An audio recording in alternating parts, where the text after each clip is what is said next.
안녕하세요. 오늘 전문 증거에 관한 문제 보겠습니다. 감금된 피해자 A가 갑으로부터 풀려나는 당일 남동생 B에게 도움을 요청하면서 갑이 협박한 말을 포함하여 공갈 등 갑으로부터 피해를 입은 내용을 문자로 보낸 경우 이 문자 메시지의 내용을 촬영한 사진은 A의 진술서로 볼 수 없다 그랬는데, 우리 협박 사건 아시죠? 협박범이 이거 피해자가 A니까,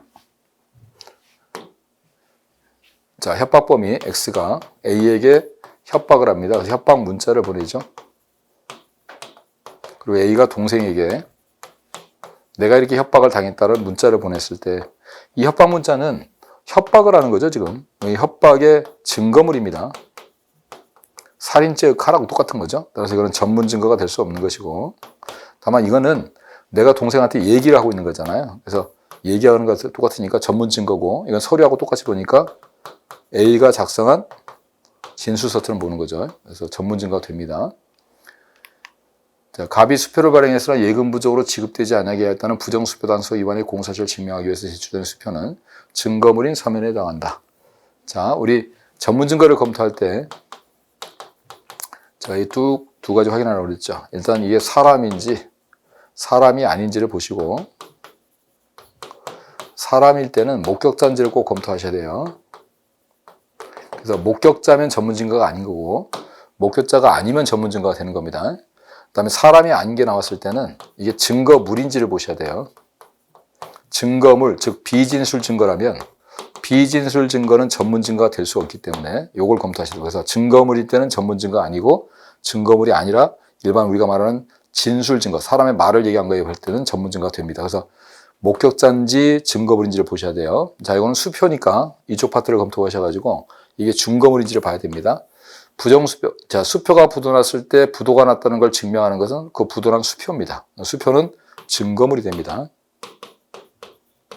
아까 우리 협박 사건에서 협박 문자도 마찬가지죠. 협박을 했다는 증거물이 되기 때문에 이런 것은 전문 증거가 될 수가 없는 거예요. 그래서 이게 증거물인 서면이다. 따라서 전문 증거가 될 수 없다.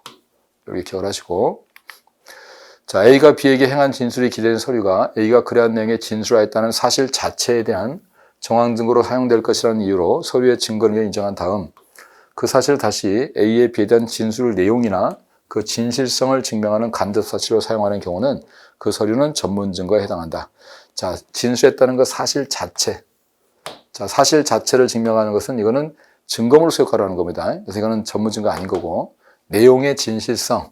이렇게 되면 이거는 전문 증거가 되죠. 그래서 여러분이 제가 디스켓을 하나 기억하라고 그랬잖아요. 자, 디스켓에 뭔 내용이 이렇게 적혀 있습니다. 근데 절도죄의 증거물로 들어왔다고 쳐보세요. 절도죄는 이게 X의 집에서 발견되었습니다. X의 집에서 발견됐기 때문에 X가 훔친 겁니다. 이걸 증명하는 거예요.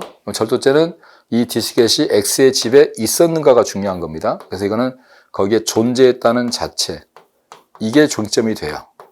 여기에 내용이 의미가 없어요. 내용이 아니라 디스켓이 여기서 발견됐다는 게 중요한 거기 때문에 그건 존재 자체가 문제가 되기 때문에 이건 증거물로 쓰이는 것이고요. 증거물로 쓰이기 때문에 이건 전문 증거가 될 수가 없는 겁니다. 다만 절도죄가 아니라 여기 적혀있는 내용이, 여기 적혀있는 내용이 뭐 사기나 횡령죄와 관련된 내용이야. 사기에 속이는 글씨가 써 있다고 쳐봐요. 그러면 그거는 이제 이 디스켓의 내용이 문제가 될 때가 있어요. 뭐라고 적혀 있는가를 검토할 때, 여기 적힌 내용을 볼 때, 그때는 이거는 전문 증거가 되어버리는 겁니다. 그래서 디스켓이 안에 있는 내용이 검토가 될 때, 그 내용이나 그 내용이 사실인가, 이걸 검토하는 문제가 생길 때는 전문 증거가 되는 것이고, 이거의 존재 자체, 이게 X의 집에서 발견된다, 이런 거 있죠.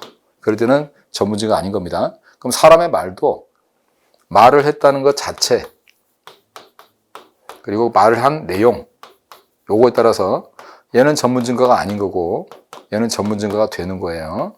그래서 말을 했다는 것 자체가 문제가 되는 죄들 있죠. 명예훼손죄, 모욕죄, 협박죄, 이런 것들은 그 말했다는 것 자체가 문제가 되는 경우가 있기 때문에 이건 전문 증거가 안 돼요.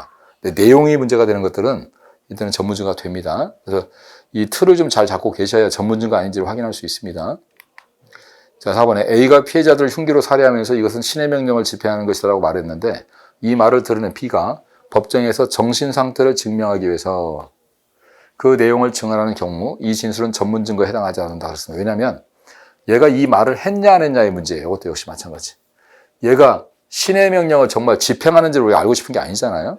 이 내용을 알고 싶은 게 아니라 정말 이런 말을 했는지를 알고 싶은 겁니다. 그럼 이것도 역시 그 말을 했는가, 즉 존재 자체를 확인하는 겁니다. 그래서 이것도 전문 증거가 해당이 되지 않는 겁니다. 자, 1번에 우리 협박당한 사건을 남동생에게 보낸 것은 이것은 사람이 말을 하는 거에 불과하기 때문에 전문 증거고 진술서가 되는 겁니다. 자, 수표가 부도났을 때 부도수표는 부도가 났다는 증거물이에요. 증거물이기 때문에 전문 증거가 될 수 없고요. 그 다음에 어쨌든 그 서류가 있는데 이 서류의 존재 자체면은 전문 증거가 아니지만 여기 있는 내용, 요 내용이나 그 진실성을 증명하면 전문 증거가 됩니다. 또 4번 같은 경우는 신의 명령을 집행하는 것이다 라고 했을 때 정말 얘가 신의 명령을 집행하는 것인가가 궁금해서 얘를 부르는 게 아니라 얘가 이런 말을 했는가를 확인하고 싶은 거예요. 왜냐면 이런 말을 했다면 얘가 미친애니까 정신 상태를 증명하기 위해서 그런 말을 했는가를 확인하는 거고 존재 자체의 문제가 되기 때문에 이건 전문 증거에 해당하지 않는 겁니다. 그래서 틀린 거는 1번입니다. 됐습니다.